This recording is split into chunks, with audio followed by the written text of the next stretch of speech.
Ayer fueron las elecciones y la verdad que con este resultado hubo un montón de personas a las que se les llenó el culo de preguntas mal. ¿Qué va a pasar si Milei es presidente? ¿Se viene el fin del mundo? Bueno, para un poquito, tranquilo. Para responder a estas preguntas vamos a ver cuáles son sus principales propuestas. Bueno, primero que nada vamos a ver que el tipo las propuestas las divide como en distintas temáticas. Por ejemplo, reforma de Estado, economía, seguridad, qué sé yo. Pero para que el video no dure un lustro vamos a ver solamente las más importantes porque si no...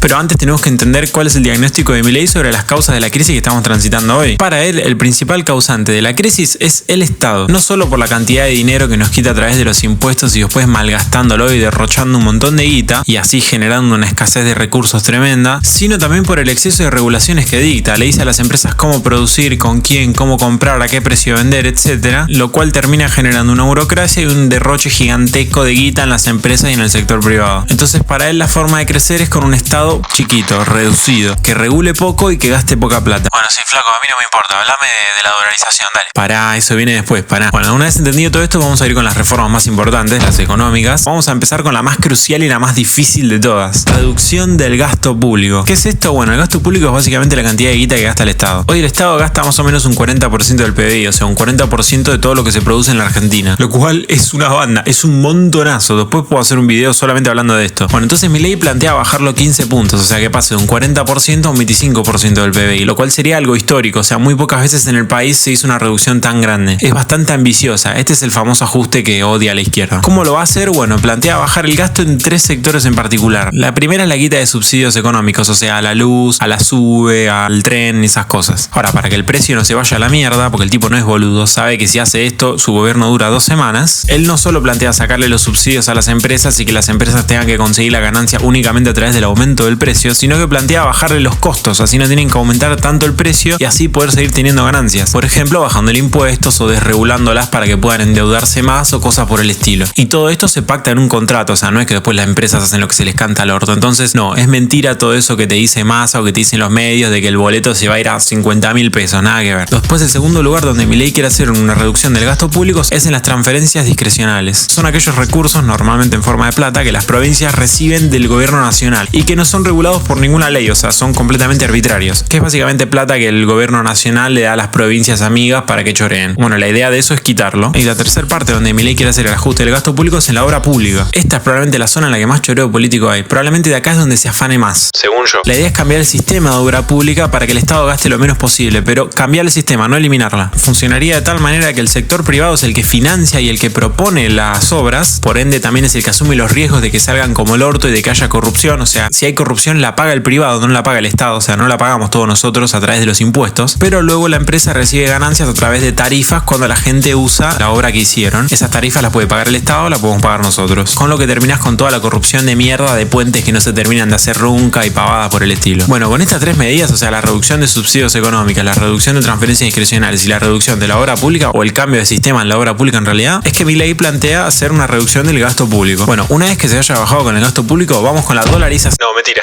todavía no. Ahora hay que ir con la baja de impuestos. Argentina es uno de los países con más cantidad de impuestos y con más peso en los impuestos sobre la economía. Y la particularidad que tiene es que el 90% de la cantidad de impuestos solamente recauda el 2% del monto. O sea, el 90% de los impuestos simple y llanamente están al pedo. Y lo único que hacen es generar una banda de burocracia. Bueno, Milei, este 90% de impuestos que son una verga, plantea quitarlos todos, reduciendo un poquito el peso de los impuestos, pero reduciendo bastante también la burocracia. Una vez bajados los impuestos, vamos con la dolarización. No, mentira.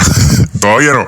Ya viene, por un poco. Ahora vamos con la modernización laboral. Básicamente cuesta una banda encontrar trabajo en blanco porque el mercado laboral está lleno de trabas. Al empresario le cuesta caro contratar porque tiene que firmar 28.000 permisos, 48.000 papeles, tiene que pagar una banda de impuestos, pagar futuras indemnizaciones y un montón de cosas más. Entonces todas estas reglas que pone el Estado para supuestamente proteger al empleado, lo único que terminan haciendo es que la mitad de los empleados laburen en negro. Bueno, la idea que tiene Milei es agarrar estas trabas y sacar todas las que se puedan. Por poner un ejemplo, probablemente el caso más emblemático es el de la indemnización. Hoy la indemnización funciona de tal manera que si un empleador te raja sin justificativo, después te tiene que pagar un sueldo por cada año de antigüedad, o sea, un montón de guita. Bueno, la idea es cambiar este sistema y reemplazarlo por el sistema de seguro de desempleo, que funciona de tal manera que vos todos los meses vas aportando una partecita de tu sueldo y cuando te rajan, bueno, cobras esa parte. Por cierto, la modernización laboral no se hace sola, sino que también la idea es desregular todo el mercado lo más posible para que las empresas puedan producir de la manera que ellas quieren. O sea, no solamente quitar las trabas en relación al empleo, sino en todo en general. Cuarto, una vez hecho la modernización laboral, ya vamos casi con la dolarización. dolarización, pero todavía no. Ahora hay que hablar de la apertura comercial. Bueno, con la apertura comercial, hoy la situación es la siguiente. Como la industria argentina es una mierda, todos los productos de afuera están llenos de aranceles, por lo que al ciudadano de a pie lo recontra cagás, porque podría comprar cosas afuera mucho más baratas que la tiene que comprar acá adentro carísimas para que la industria argentina pueda competir. Todo esto con el objetivo de que la industria argentina mejore, lo cual no pasa hace 25.000 millones de años. Bueno, la idea es que después de que vos le bajaste los impuestos a las empresas y las desregulaste para que sean más competitivas, puedas ir poco a poco quitando los aranceles sin que haya una quiebra en masa de empresas. Y después para exportar, o sea, para vender hacia afuera, la idea es que justamente bajándole todos los costos a las empresas que les estuvimos bajando, las empresas se vuelvan más competitivas y más países estén dispuestos a comerciar con nosotros. Ahora sí, mientras toda esta cadena de propuestas se estuvo llevando a cabo,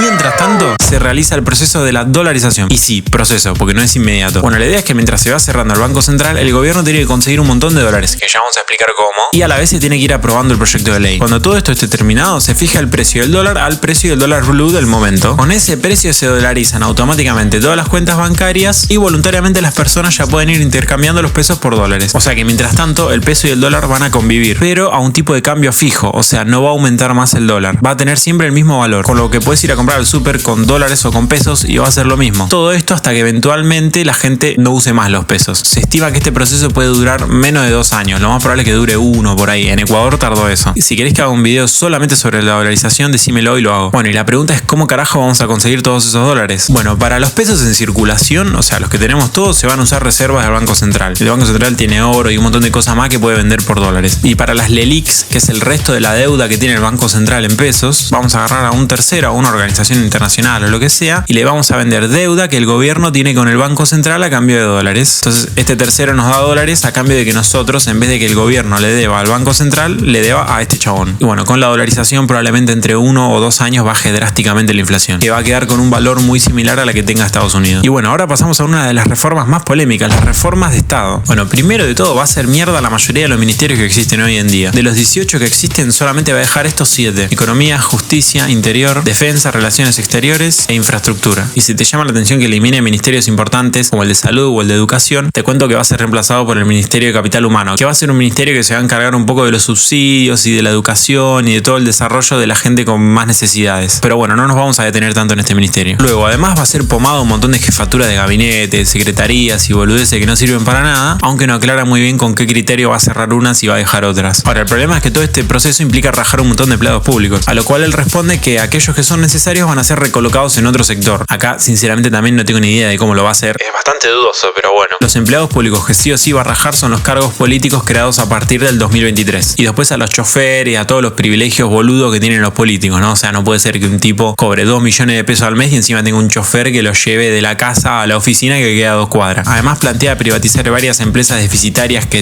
existen hoy, como la TV Pública, Tela, Melinka y toda esa verga que no sirve para nada. Y por último, las reformas en seguridad. La idea es que, igual que cualquier actividad económica, cuanto más costosa y riesgosa sea la actividad delictiva, más se reduce el incentivo a delinquir. Entonces la idea es hacer reformas legislativas y darle apoyo a la fuerza de seguridad para hacer cumplir las penas e incluso aumentarlas, para que delinquir tenga más consecuencias, tenga más costos, tenga más riesgos y por ende se reduzca el incentivo a hacerlo. A diferencia de hoy, donde los costos de delinquir son muy bajos. Acá chorea el que quiere. Así que bueno, hay muchísimas propuestas más. La verdad que son un montón, son demasiadas. Así que si querés saber más, decímelo en los comentarios. Si querés ayudarme, puedes suscribirte, puedes activar la campanita. Y si te dan paja los videos largos, si querés ver videos más cortitos, puedes seguirme en TikTok o en Instagram, que están en la descripción. Ahí subo una banda de videos, varios por semana. Así que nada, esperemos que todo esto salga bien. Saludos.